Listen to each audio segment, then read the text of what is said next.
때때로 이 땅에서 어떻게 사는 것이 과연 성공적인 삶일까를 가끔씩 우리가 생각할 때가 있습니다.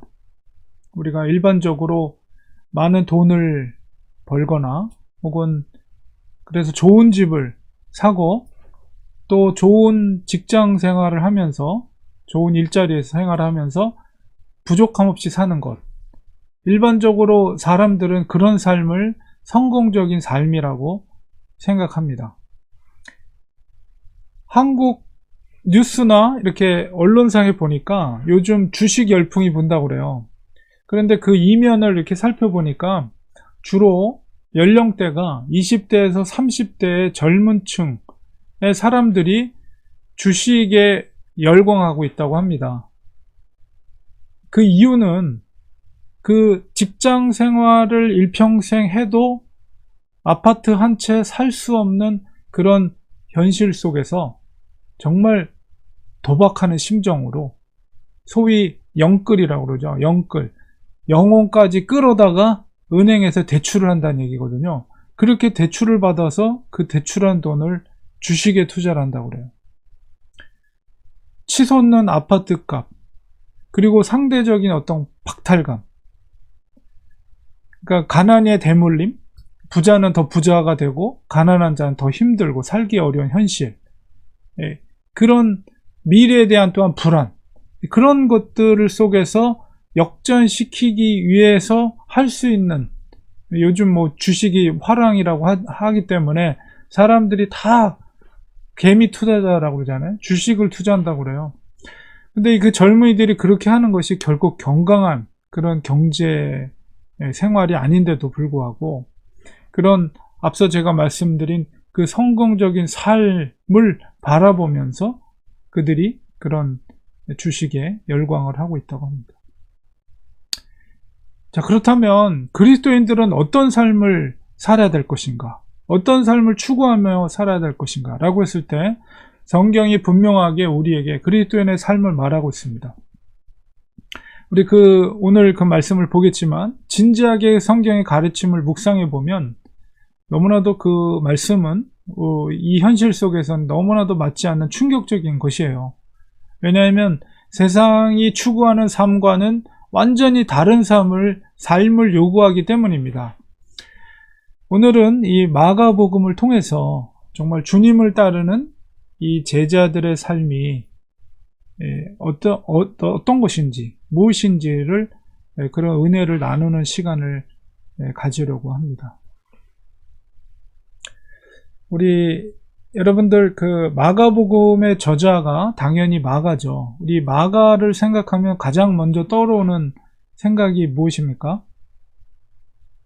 저는 이제 마가라는 사람을 떠오르게 되면 제일 먼저 생각나는 것이 이제 사도행전 13장에 기록되어 있는 마가의 행적이 떠오릅니다. 우리 사도행전 13장에 보면 바울과 및 이 1차 전도 여행 때 이 마가가 언급이 되거든요. 바울과 및 동행하는 사람들이 바보에서 배 타고, 바보는 이제 구브로인데요. 밤빌리아에 있는 버가에 이르니 요한이 바로 이 마가라는 요한이 바로 마가복음의 저자인 요한입니다. 마가가 그들에게서 떠나, 그들은 이제 바울과 바나바죠.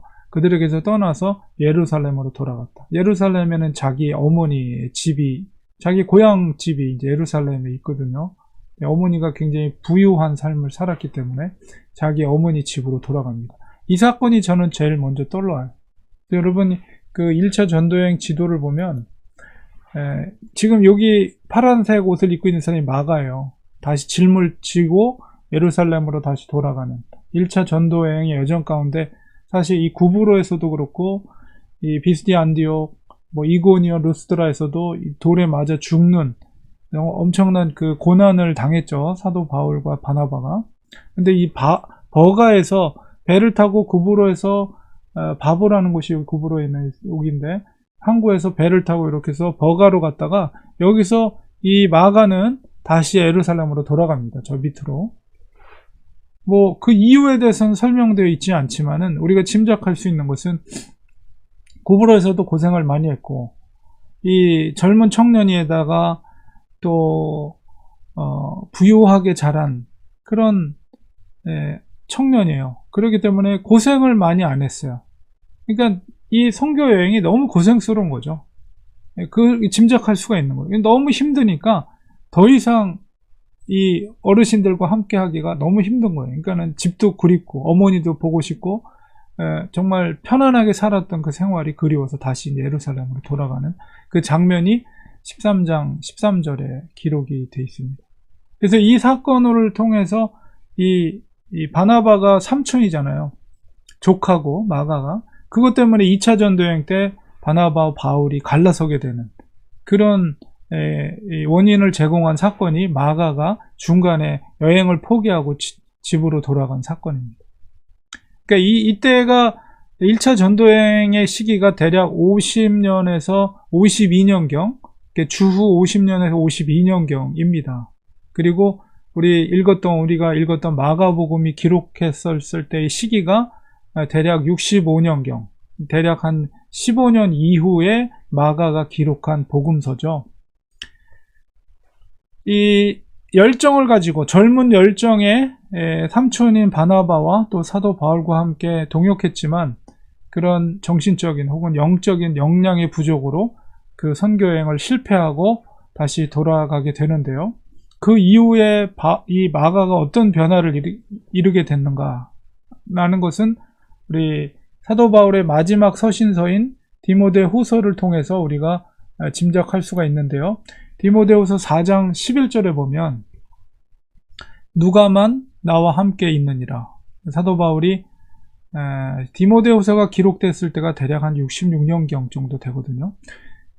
지금 로마에 2차 투어 가운데 있을 때 누가복음을 저술했던 누가가 옆에 있었고 의사 주치의였기 때문에, 그리고 내가 올 때, 여기서 너는 디모데죠. 디모데가 올 때에 디모데가 지금 에베소 교회에서 마가와 함께 있는 것을 알 수가 있어요. 올 때 마가를 데리고 오라. 요한이라고 했던 마가가, 이 마가복음의 저자가 마가거든요. 디모데가 지금 에베소에서 같이 동역을 하고 있었던 것 같아요. 그를 꼭 데려와라. 이 마지막 순간에 마가가 보고 싶은 거예요. 그래서 그가 나의 일에 유익하니라. 이걸 통해서 대략 한 15년이 지난 이후에 이 마가가 어떻게 변화됐는가를 우리가 알 수가 있죠. 15년 전만 해도 이 마가 때문에 그 영적인 스승이었던 멘토였던 바나바와 대판 싸우고 갈라섰는데, 이 15년이 지난 다음에 마가는 마지막 순간에 보고 싶은 사람으로, 나의 일에 유익한 사람이라고 이렇게 바울이 고백하고 있어요.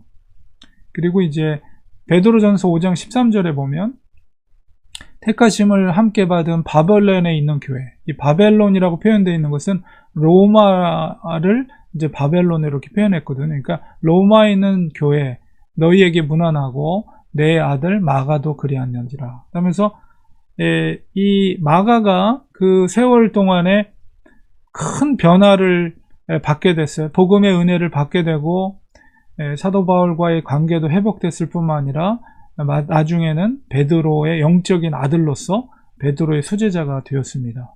그래서 로마 교회 성도들에게 문안을 들리는 베드로전서 편지 속에서 베드로가 이 마가를 언급하고 있죠. 베드로를 통해서 마가는 예수님의 행적을 간접적으로 접하였고, 또 무엇보다도 복음서 중에서, 사복음서 중에서 가장 먼저 기록된 책이 마가복음이거든요. 그런 놀라운 영광을 얻게 되었습니다. 제가 또한 마가복음 전에 말씀드렸을 때도 그 이후의 행적은, 우리가 이집트 아스완에 누가 계시죠? 이승욱 선교사님 사역하고 계시는데, 바로 이 마가는 마지막 최후를 이집트 선교를 위해서 이집트에 가서 그 속에서 복음을 전했습니다. 그곳에서 결국 순교를 당하셨는데 이집트에 복음을 전한 순교자가 되었어요. 물론 성경에 기록되어 있지 않지만 다른 기록 속에서 그것이 전해지고 있습니다. 제가 먼저 마가 일생을 말씀을 드리는 이유는, 저자가 어떤 삶을 살았느냐에 따라서 그 관점이 동일한 사건이라 할지라도 어떤 관점을 가지고 책을 기록하게 돼 있거든요. 그래서 마가는 선교적인 이런 삶을 살았고 또한 마지막까지 순교자로서의 삶을 살았어요. 그렇기 때문에 마가가 일평생 동안 깨달았던 제자도가 이 마가 복음에 고스란히 녹아 있는 것입니다. 그래서 그 제자도가 오늘 읽은 본문 속에서, 물론 그것은 예수님의 제자도죠. 제자들과의 그 대화 속에서 그 제자도가 분명하게 나타납니다. 이것은 1차적으로는 예수님의 제자도이며, 두 번째로는 그의 수제자였던 베드로의 제자도 있고, 그의 또한 수제자였던 마가의 제자도라고 볼 수가 있는 거죠. 그래서 오늘 본문 속에서 이런 이해를 가지고 과연 주님의 제자도, 마가의 제자도는 무엇인가, 우리가 그것을 오늘 본문을 다시 한번 살펴보면서 우리가 그것을 깨닫는 시간을 가지려고 합니다. 먼저 이제 35절에서 37절에서 세베대의 아들 야고보와 요한이 예수님께 청합니다. 무엇을 청하고 있습니까? 37절에 보니까 너희에게 무엇을 하여 주기를 원하느냐? 주님께서 물으실 때 37절에 우리를 주의 영광 중에서 우리를 주의 우편에, 하나는 우리를 주의 우편에, 하나는 좌편에 앉게 하여 주옵소서, 이런 청을 하고 있어요. 그러니까 주님께서 메시아라는 것은 왕이죠. 메시아로 영광된 자리에 서게 되었을 때에 가장 측근, 오른쪽, 왼쪽, 좌편, 우편에 자기들을 앉게 해달라는 거예요. 그러니까 주님 다음으로 귀한 영광의 자리, 높은 자리에 앉기를 원했습니다. 그러니까 이 야고보와 요한은 메시아에 대한 기대를 가지고 있었습니다. 지금은 사실은 예수님을 따르는 것이 힘들죠. 먹을 것도 없이, 집도 없이 예수님과 같이 이렇게 막 길거리에서 자기도 하고 돌아다니면서 그렇게 힘든 생활을 하지만, 이 어려운 시간이 지나면 예수님께서 분명히 구약에 예언된 메시아로서 바로 다윗과 같은 그런 우러름, 존경과 또한 권세를 가진 자리에 반드시 올라가게 될 것이다 라는 기대를 가지고 지금 쫓고 있는 거예요, 제자들이. 그래서 누구보다도 높은 자리에 올라가기를 희망했습니다. 자, 그 두 사람의 마음, 사실은 이 시대를 살아가는 사람들이 가지고 있는 바램과 크게 다르지 않는 것을 우리가 이해할 수 있어요. 남들보다 더 높은 자리, 남들보다 더 좋은 페이를 받고, 남들보다 더 좋은 집을 사고, 남들보다 더 풍요로운 삶을 살기를 원하는 그 마음, 제자들이 가졌던 마음과 크게 다르지 않다는 것을 우리는 쉽게 깨달을 수가 있습니다. 이어지는 38절에서 주님께서는 그들의 중심을 아시고 말씀하십니다. 38절에 너희는 너희가 구하는 것을 알지 못하는도다. 주님께서 마시는 잔과 세례가 무엇인지 그것을 제대로 알지 못한다고 예수님이 먼저 말씀하세요. 그리고 그들이 그 잘못 이해하고 있는 것에 대해서 충분히 주님은 이해하셨죠. 그리고 나중에 그들이 그 잔을 먹고 마시게 될 것을 또한 말씀하십니다. 그래도 참 공교롭게도 이 두 형제 야고보와 요한이, 여러분 12명의 제자들 중에서 야고보가 제일 먼저 순교를 당해요. 그리고 요한은 가장 나중까지 생존돼 있죠. 90살이 넘도록. 참 그런 거 보면 참 정말 놀라운 것 같아요. 하나님의 역사가. 그들도 역시 예수님의 마시는 잔과 세례를 받으신 거예요. 결국 결과적으로는. 그러나 지금 이 시점에서는 예수님이 말씀하시는 너희가 구하는 것이 뭔지 너희들은 지금 알지 못한다. 내가 마실 잔과 내가 받을 세례가 무엇인지 알지 못한다. 이렇게 말씀하시는 거죠. 그래서 야고보가 제일 먼저 순교를 당하고 12명의 제자 중에, 그리고 요한은 반모섬에서 주님의 환상을 보며 세상의 마지막 될 일을 계시록을 통해서 우리에게 알려준 정말 훌륭한 사도가 되었죠. 이렇게 예수님의 잔이라는 것은 무엇입니까? 예수님은 3번이나 반복해서 예수님이 마셔야 할 잔에 대해서 예고를 하셨어요. 그것이 바로 순환 예고가 그것입니다. 10장 우리 앞서 오늘 읽은 말씀 바로 앞에 보면 33절과 34절, 우리가 그 바로 앞에 본문이 바로 예수님의 순환 예고를 3번을 하시는데, 3번째 순환 예고, 그러니까 예루살렘에 오는 여정 가운데 말씀을 하십니다. 그 순환 예고를 이제 33절, 34절에 말씀하세요. 보라, 우리가 예루살렘에 올라가노니. 지금 예루살렘으로 올라가는 여정 가운데 하신 말씀인데요. 인자는 예수님 말이에요. 제사장들과 서기관들에게 넘겨짐에 그들이 죽이기로 결의하고 이방인들에게 넘겨주겠고, 이방인들은 이제 로마 사람이겠죠. 그들은 능욕하며 침뱉으며 채찍질하고 그 로마 군인들에 의해서 능욕을 당하셨잖아요. 그리고 십자가에서 죽으셨죠. 죽일 것이나 그는 3일 만에 살아나리라 하시니라. 이게 바로 예수님이 마셔야 될 잔이에요. 3번이나 예고했어요. 그런데 제자들은 이 말씀을 3번이나 들었지만 그것을 너무나도 듣기를 싫었어요. 듣기를 거부하고 그 사실을 믿고 싶지도 않고 그 사실을 두려워하고 있었어요. 바로 예수님께서 마셔야 될 잔은 바로 고통과 능욕과 십자가에 매달리는, 율법에 의하면 저주받은 자의 죽음, 바로 그것이죠. 예수님의 말씀대로라면 제자들이 꿈꾸는 메시아 왕국의 소망은 거품처럼 사라지는 것입니다. 그리고 그들이 왜 예수님을 쫓아야 되는지에 대한 이유가 사라지는 거죠. 지금 이 상황에선 그들이 쫓고 있는 것은 다윗과 같은 메시아이기 때문에. 자, 이런 와중에도 제자들은 야고보와 요한에 대해서 41절에 보니까 화를 냅니다. 화를 왜 낼까요? 그거는 일종의 시기심이에요. 왜 너희들이 가장 높은 자리를 차지하려고 하느냐? 그럼 우리는 뭐냐? 나머지 제자들은. 우리도 똑같이 고생했는데 왜 너희들만 그런 높은 자리, 혜택을 받으려고 하느냐? 이런 생각들이 이 다른 제자들에게 있었고, 그것이 결국 야고보와 요한에게 화를 내게 된 이유입니다. 이것을 통해서 다른 제자들도 역시 야고보와 요한과 동일한 그런 메시아를 쫓고 있는 것을 우리가 짐작할 수가 있죠.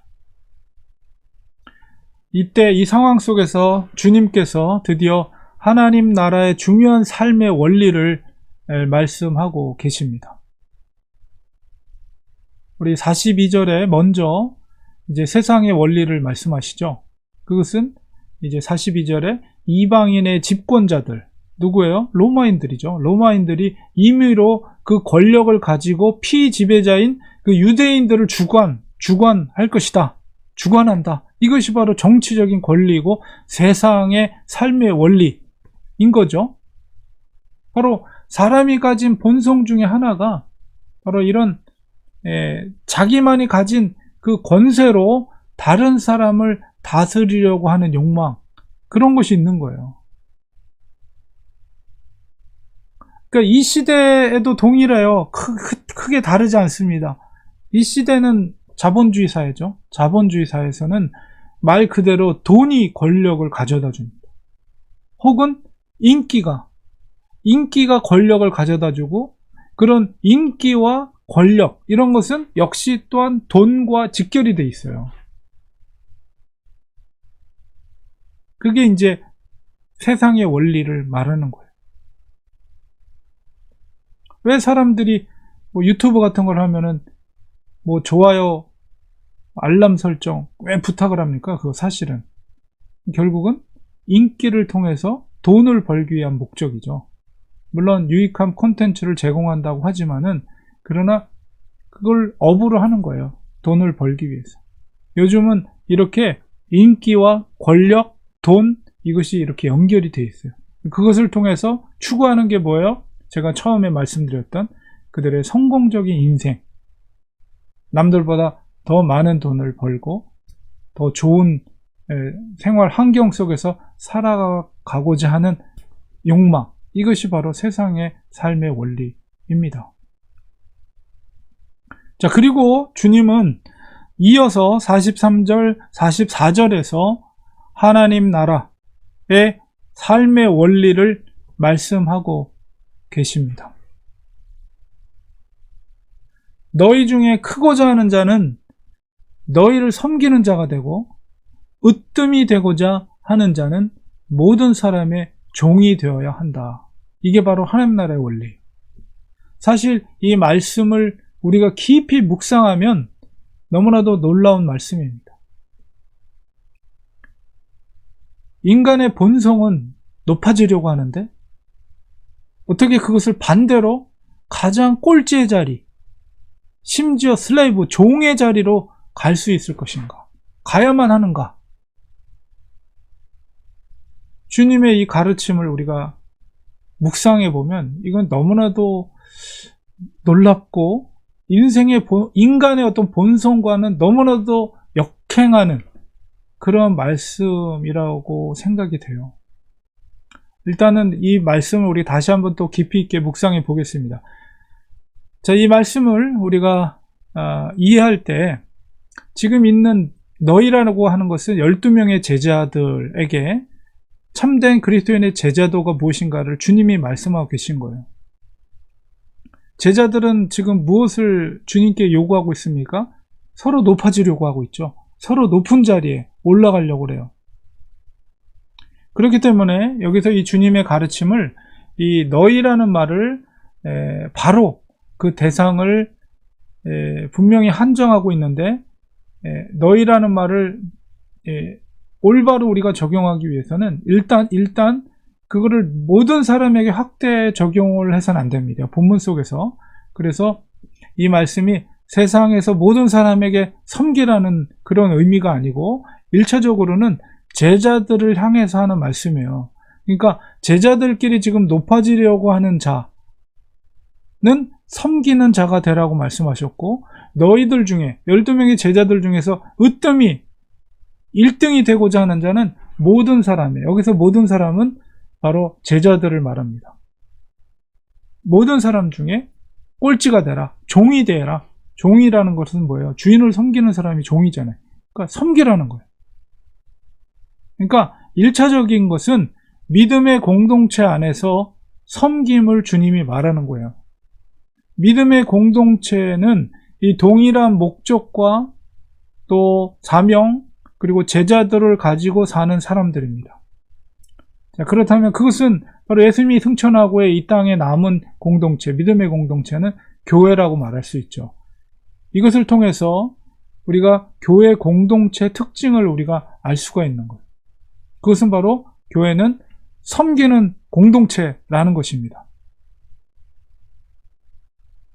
1차적으로 교회 안에서는 누구든지 높아져서 세상의 원리처럼 다스리려는 질서가 있어서는 안 된다는 거예요. 목사나 장로나 권사나 이게 위치가 아니에요. 오히려 더 낮아지는 자리에 있는 사람들이라고 말할 수가 있어요. 교회 공동체의 어떤 순수성, 교회 공동체의 특징을 우리가 이 주님의 말씀 속에서 먼저 깨달아야 됩니다. 자, 그리고 마지막 9절에 45절에 이 말씀 속에서 가장 낮은 종으로서의 섬김, 주님의 그 가장 낮은 종으로서의 섬김을 말씀하고 있는 부분이 45절입니다. 인자가 온 곳은, 인자는 사람의 아들 예수님을 말해요. 그러니까 마가복음에는 보통 인자라는 표현을 사람의 아들, 그러니까 섬김과 희생을 상징하는 주님의 표현이 인자라는 말을 사용하셨어요. 인자가 온 것은 섬김을 받으려 함이 아니라 도리어 섬기려 하고 자기 목숨을 많은 사람의 대속물로 주려 함이니라. 주님께서 마셔야 할 잔을 다시 말씀하고 계십니다. 주님께서 세우시는 메시아 왕국은 철저히 뭐예요? 섬김과 희생을 통해서 세워진다는 것을 말하고 있는 거예요. 그러니까 예수님의 죽으심도 엄밀히 말씀드리면 모든 세상 사람들을 위한 희생이 아닙니다. 바로 하나님께서 만세전의 예정 가운데 택함 받은 자들을 위한 희생이에요. 주님과 주님의 그 섬김과 희생은 분명한 목적이 있는 희생입니다. 아무 대가 없는 희생이 아니에요. 그것은 분명한 목적이에요. 목적이 있어요. 그게 뭡니까? 바로 택함 받은 자들의 구원이에요. 대속적인 죽음을 통해서 대신 죽어주심으로 하나님의 택한 백성들의 죄를 대속하고 그들을 구원하기 목적, 그 사명을 위해서 십자가에 죽으심이죠.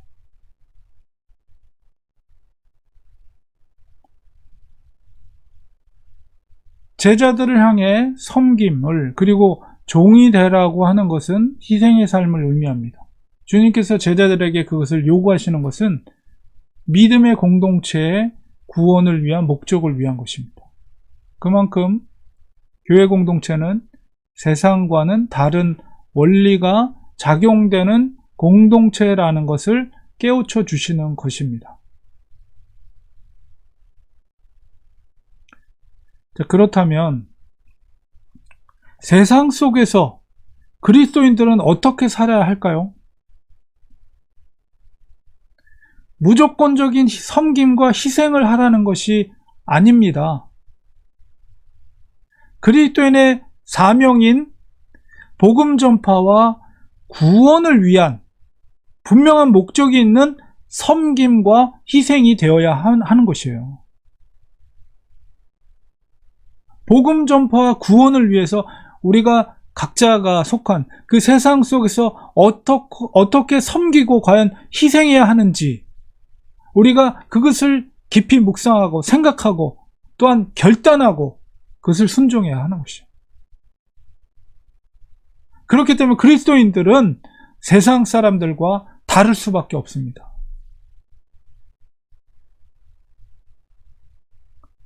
그리스도인의 삶의 원리는 예수 그리스도로부터 나옵니다.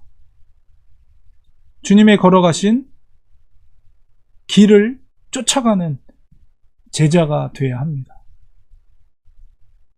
주님의 삶을 보면 때로는 눈물도 흘리시고 때로는 화도 내시고 심지어 욕설을 퍼부을 때도 있었어요. 우리의 삶과 너무나도 동일한 모습을 보일 때가 있었어요. 그러나 그러한 것들은 분명한 복음의 사명을 향해서 행한 행동들이었다는 것입니다. 주님은 십자가를 향해 걸으셨어요. 그리스도인으로서 이 세상에서 산다는 것은 우리는 예수님과 같이 복음 전파의 사명을 가지고 사는 것입니다. 주님이 오시면 이 사명은 끝나는 거예요. 그 사명을 위해서라면 세상 속에서라도 높아지려는 인간의 본성을 성령의 능력으로 이기고 낮은 자의 삶을 사는 것입니다. 이것이 불가능하고 힘들 것 같지만 하나님께서 가능케 하십니다. 그것은 바로 우리가 얼마나 말씀의 권위를 인정하고 그것을 믿고 따르느냐, 사느냐에 달려 있습니다.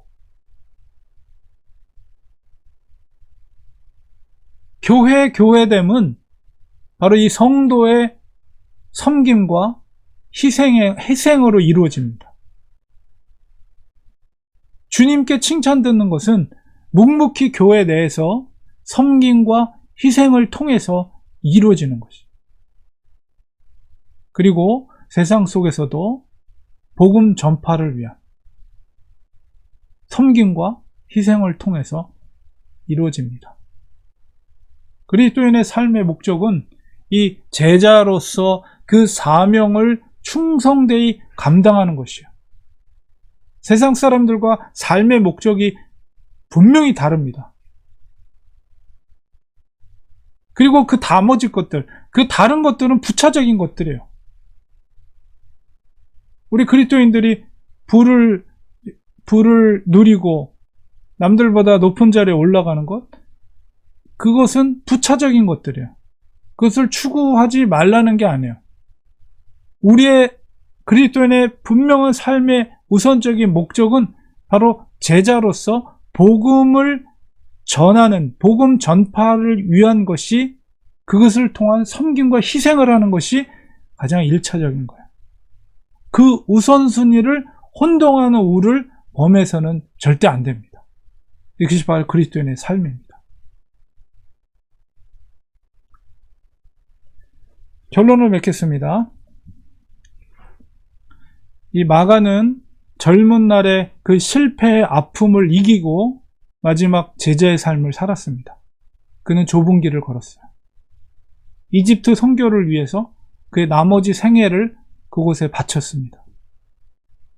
복음을 전하는 일로 인해서 그가 체포되고 말술에 밧줄로 묶여서 끌려가면서 그런 형벌로 순교를 당했습니다. 주님의 그 복음의 빚을 자기의 생명을 바쳐 마가는 갚았어요. 믿음의 은사였던 사도 바울과 베드로처럼, 영적 아버지 베드로처럼 그도 또한 좁은 길을 갔습니다. 섬김과 희생을 통해 주님의 가르침을 순종했습니다. 그 마가의 제자도가 이 고스란히 마가복음에 담겨져 있는 거예요. 물론 1차적인 건 예수님의 제자도입니다. 우리는 지금 현재 다른 시대와 다른 공간에서 살고 있지만 동일하게 이 섬김과 희생의 삶을 살아야 합니다.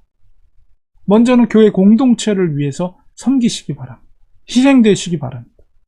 우리가 교회 공동체 안에서 섬기고 희생할수록 교회는 더욱 교회다워집니다. 그리고 그런 교회는 세상 속에서 복음의 빛을 발할 수밖에 없어요. 그리고 또한 그러한 성도는 세상 속에서 또한 복음 전파를 위해 섬김과 희생을 살게 되는 것입니다. 이렇게 주님을 닮은 제자들이 많은 교회가 바로 생명력 있는 교회입니다. 우리 렌추아니 교회도 바로 그런 교회 되기를 소망합니다. 그런 제자들이 모여있는 교회가 되기를 소망합니다. 교회가 크고 작고가 문제가 아니라 작은 교회를 할지라도 정말 예수님을 닮은 제자들로 똘똘 뭉쳐있는 교회. 그래서 복음의 빛을 위해서 교회 내에서나 세상 속에서 섬김과 희생의 삶을 사는 성도들, 바로 그런 교회 되기를 간절히 소망합니다. 기도하겠습니다. 하나님 아버지, 그리스도인의 삶의 목적은 세상 사람들과는 전혀 다릅니다. 주님께서 제자들에게 말씀하신 것은 너희들이 높아지려거든 낮은 자리에 가고 으뜸이 되려거든 종이 되라고 말씀하셨습니다. 주님의 이 제자도, 베드로의 제자도, 마가의 제자도를 우리도 닮기 원합니다. 그래서 우리를 통해서 예수 그리스도의